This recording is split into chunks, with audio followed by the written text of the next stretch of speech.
All right, I need you to just picture this. It was December 2010. The wind was whipping off the Atlantic Ocean, carrying the scent of salt and cold sand across the desolate, scrub-filled dunes of Gilgo Beach, Long Island. This wasn't a place known for crowds in winter. It was a quiet, isolated stretch of coastline, miles of undisturbed beauty. But that tranquility was about to be shattered in the most horrific way imaginable. The initial search wasn't even for a killer. It was for Shannan Gilbert, a 24-year-old sex worker who had vanished months earlier after a frantic 911 call from a client's home in a nearby gated community. Police dogs and officers were combing the dense thicket along Ocean Parkway, hoping to find any trace of Shannan. What they found instead, just a few feet from the highway, was something far more sinister. On December 11, 2010, an officer discovered the skeletal remains of a woman. Just 2 days later, 3 more sets of human remains were found, all within a quarter-mile radius of each other. These were not Shannan Gilbert. These were Maureen Brainard Barnes, Melissa Barthélemy, Megan Waterman, and Amber Costello, all young women, all sex workers, all found similarly disposed of, wrapped in burlap. The discovery sent a chilling wave of terror through Long Island. The immediate questions were agonizing. Who were these women? How did they end up in this remote, strange, dark, and mysterious dumping ground? And most terrifyingly, was there a serial killer operating in their quiet suburban backyard? Law enforcement quickly realized they weren't dealing with an isolated incident. They were staring into the face of a terrifying, unsolved mystery that felt like a horror story unfolding in real time. As more remains would be discovered in the months that followed, eventually totaling 11 victims across various sites, the sheer scale of the horror became undeniable. The peaceful dunes of Gilgo Beach had been harboring a gruesome secret for years, a macabre cemetery hidden in plain sight. The sense of dread solidified, transforming a picturesque coastline into a haunting symbol of a cold, calculated predator at large. Long Island now carried a terrifying scar, and the hunt for the elusive killer had just begun. The discovery of the Gilgo 4 in December 2010 and the subsequent uncovering of more remains in the following months confirmed Long Island's worst nightmare. A serial killer was operating in their midst. But as the initial shock wore off, the brutal reality of the investigation began to set in. This wasn't going to be a quick solve. This was going to be a long, silent hunt, plagued by elusive leads and mounting frustration. The challenges facing law enforcement were immense. The vastness of the search area along Ocean Parkway, with its dense thicket and difficult terrain, made finding clues like searching for needles in a haystack. The remains, often skeletal and exposed to the elements for varying lengths of time, presented forensic hurdles. With multiple victims, some found in different locations or under different circumstances, investigators struggled to definitively link all of them to a single killer, adding layers of mystery to the case. Over the years, the investigation seemed to hit one dead end after another. The Suffolk County Police Department, the lead agency, faced mounting criticism from the public and even other law enforcement bodies. There were accusations of missteps, poor communication, and a perceived lack of urgency, particularly in the early stages of the case. The frustration was palpable, turning one of America's most chilling true crime cases into a haunting cold case that seemed destined to remain unsolved. Meanwhile, the victims' families lived a waking nightmare. They organized their own searches, held vigils, and tirelessly advocated for their loved ones, refusing to let them be forgotten. For more than a decade, they endured the agony of not knowing who was responsible, grappling with the creepy reality that the person who took their loved ones was still out there, living freely. Every anniversary of the discoveries was a painful reminder of the unsolved mystery that overshadowed their lives. Various theories emerged in the public consciousness, trying to make sense of the horror.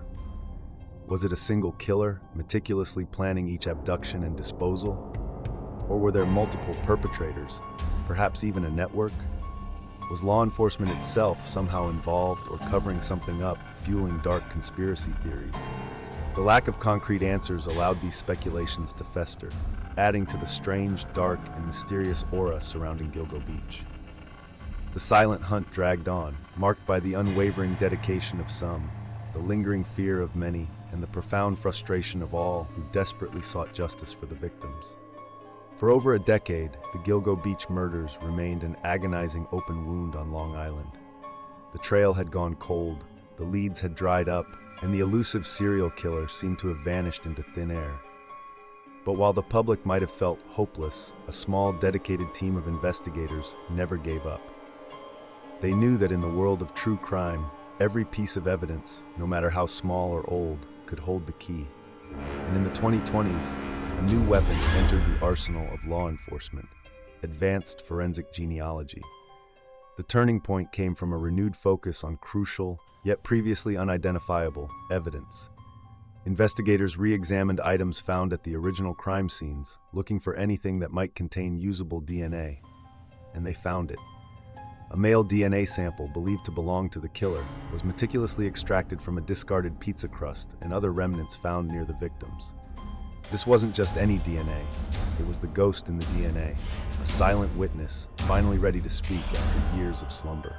This DNA profile was then uploaded to public genealogical databases, a technique that has revolutionized cold case investigations. Unlike traditional law enforcement databases that only contain DNA from convicted offenders, these public sites hold genetic information from millions of people seeking to trace their ancestry. Forensic genealogists painstakingly built a family tree from the killer's DNA, working backward through generations, tracing distant relatives, and narrowing down potential suspects based on geographical location and age. It was a painstaking, often frustrating process, but slowly, meticulously, a name began to emerge. That name was Rex Heuermann. The initial shock among investigators must have been palpable. He wasn't some shadowy figure living off the grid. Rex Heuermann was a seemingly ordinary, even successful man. A 59-year-old architect with his own firm in Manhattan, married, with 2 children, and living in a quiet suburban home in Massapequa Park, a house he had inherited, located just miles from where the victims' remains were discovered on Gilgo Beach. The irony was chilling. The suspected killer had been living a mundane life in plain sight all along, creating a truly strange, dark, and mysterious paradox. Once Heuermann was identified as the prime suspect, a highly covert and meticulous surveillance operation was launched. Detectives watched his every move, tracking his vehicles, monitoring his online activity, and even recovering discarded items, like a used pizza crust from a trash can, to obtain fresh DNA samples for a direct comparison. The pieces of the puzzle began to click into place with terrifying precision. The unsolved mystery that had haunted Long Island for so long was finally about to have a face. The culmination of decades of tireless work, a silent hunt through DNA and digital trails, arrived with a sudden, jarring finality. On Thursday, July 13, 2023, Rex Heuermann was arrested. It happened swiftly, unexpectedly, as he left his architectural office in Midtown Manhattan. The man who had been the elusive, unsolved mystery for so long was finally in handcuffs, caught in the very city where he built his professional life. Immediately following his arrest, the scene shifted dramatically to his home in Massapequa Park, Long Island.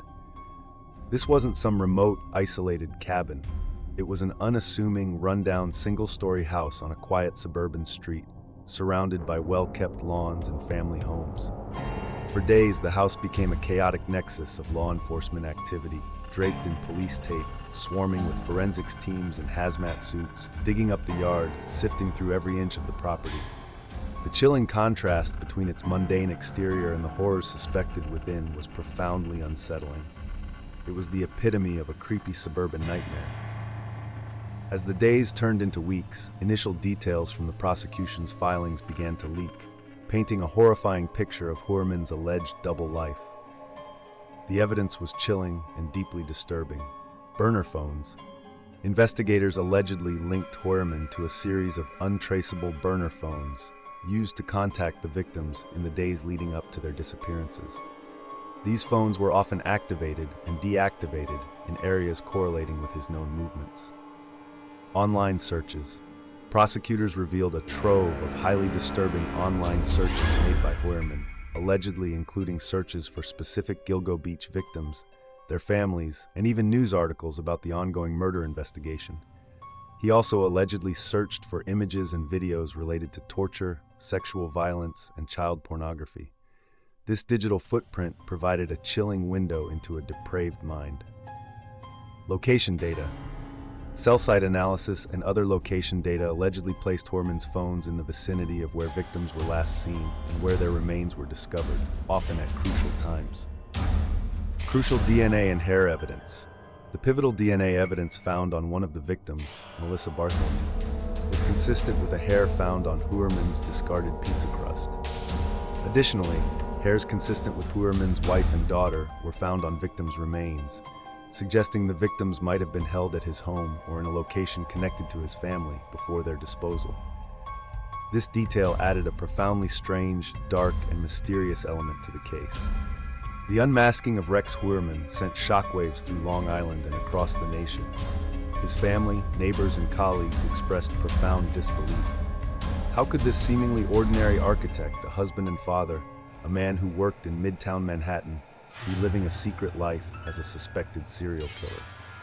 The answer, still unfolding, was a terrifying reminder that evil can hide in plain sight, transforming a familiar suburban landscape into a terrifying horror story. With Rex Hoerman behind bars and a mountain of digital and forensic evidence against him, the long-awaited trial for the Gilgo Beach murders began to unfold, gripping the nation with its grim details. This was more than just a legal proceeding. It was the agonizing culmination of over a decade of fear, an attempt to finally bring accountability to a terrifying, unsolved mystery that had haunted Long Island. Inside the courtroom, prosecutors began meticulously laying out their case. The chilling evidence revealed in the initial filings was brought to life through expert testimony and exhibits. Jurors heard about the intricate web of burner phones allegedly used by Hoerman to contact victims and orchestrate his crimes. They were presented with the deeply disturbing online searches, a window into a twisted mind consumed by violence, torture, and the very murders he was accused of committing. Geographic data and cell tower pings were used to place Hoerman in the vicinity of the victims' last known locations, often mere hours before they vanished. Perhaps most damning was the DNA and hair evidence. The tiny, almost invisible strands found on or near the victims, hairs belonging to Hoerman himself, and perhaps even more unsettling, hairs consistent with his wife and daughter, spoke volumes. This evidence suggested a horrifying scenario, that these victims might have been brought back to his unsuspecting suburban home in Massapequa Park, a truly creepy thought that sent shivers down the spines of all who followed the case. The defense, meanwhile, is expected to meticulously challenge every piece of evidence, questioning the chain of custody, the interpretation of forensic results, and attempting to sow doubt about Hoerman's direct involvement, clinging to the possibility of alternative explanations in this strange, dark, and mysterious saga. For the victims' families, sitting in the courtroom, every piece of testimony was a fresh wound, but also a step toward a justice they had yearned for so long. They endured the harrowing details, their grief palpable, their resolve unwavering. This trial was not just about Rex Hoerman. It was about finally speaking for Maureen Brainard Barnes, Melissa Bartholomew, Megan Waterman, Amber Costello, and potentially others, giving voice to those who had been silenced. The Rex Hoerman trial has cemented the Gilgo Beach murders as one of America's most significant true crime sagas. It has highlighted the power of modern forensics in cracking seemingly insurmountable cold cases, and underscored the terrifying reality that monsters can indeed live unassuming lives in suburban neighborhoods. As the trial progresses, the hope remains that it will finally bring definitive answers and a measure of peace to the victims' families, allowing them to truly lay their loved ones to rest. But even with a verdict, the chilling legacy of Gilgo Beach will endure. It will serve as a permanent reminder of the long shadow cast by serial killers, the painstaking work required to bring them to justice, and the enduring strength of communities and families who refuse to let their loved ones be forgotten. The architect of shadows may finally be unmasked, but the dark truths he allegedly embodied will forever haunt the shores of Long Island.